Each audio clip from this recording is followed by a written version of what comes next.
Hello, everyone. My name is Jason Walker, and today I will be speaking with you all about the cause versus reward system and how it is used to determine are certain relationships worth it.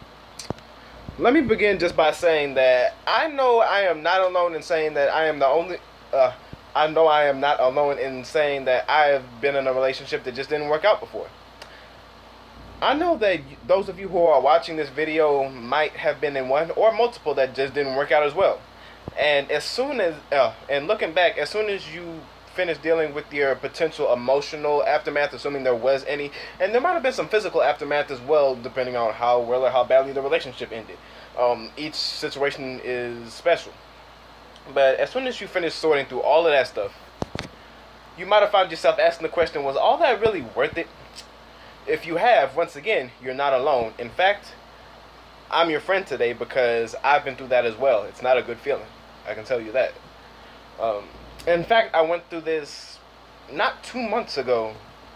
After my relationship with my last girlfriend, I will now be using the cost versus reward system to determine was my potential situation worth it, as well as simultaneously teaching you all how to do the same with similar situations.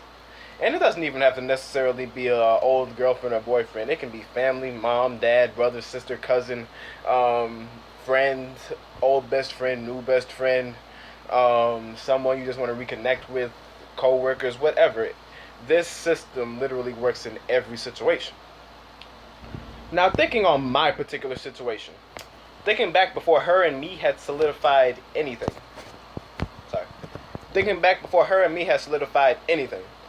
We were already the best of friends, so we were already comfortable with each other.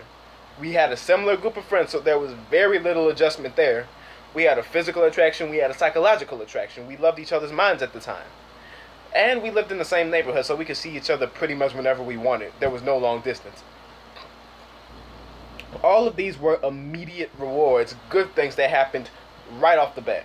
Now, the things that were on the cost side, one of the biggest things was that our exes knew each other and became friends just despite us and were always at us.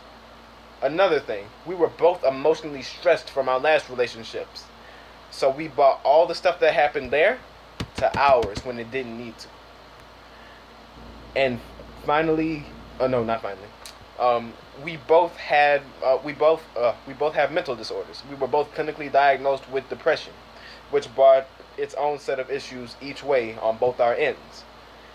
And now finally, our families hated each other, could not stand each other, still cannot stand each other. It's literally to the point where you can't bring anything about either one of us up around any one of them. It will create a major issue.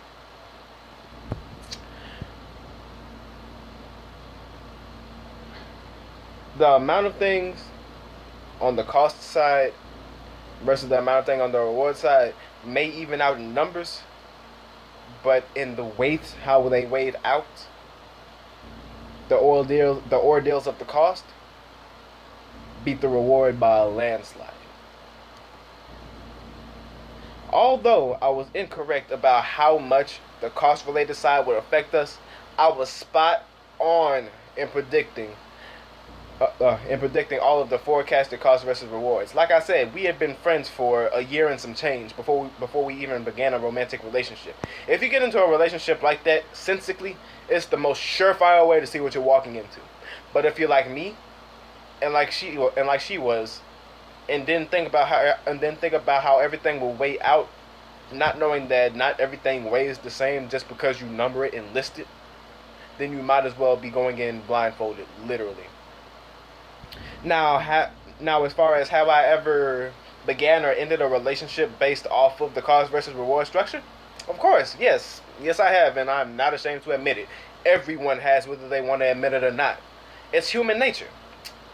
Let me put it like this: we want the cake, but we don't want to have to bake the cake.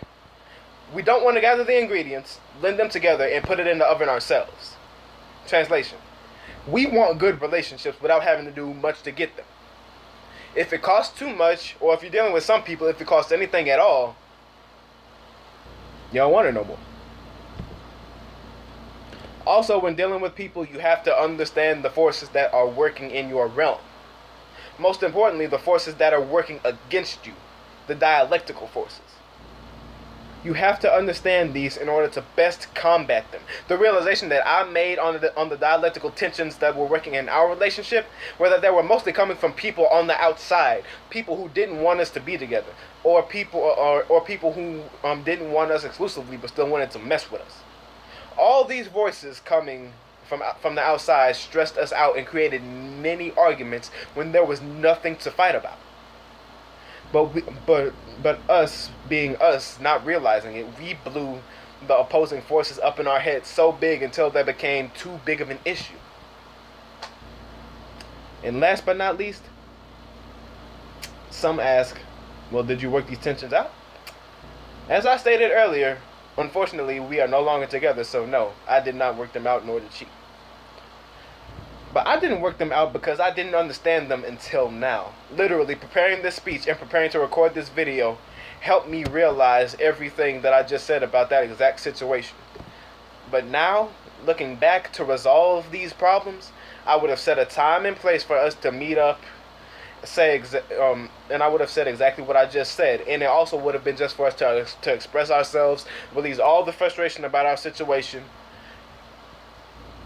Basically, really just sit and listen. Listen to me real quick. Not just hear, but listen. Because when you listen and not just hear, you understand. And when you understand, you can do something about the situation you're in because you now have an idea on how to grasp it. Thank you. That is my speech and that is my time. You all have a good day, and I hope to see you again.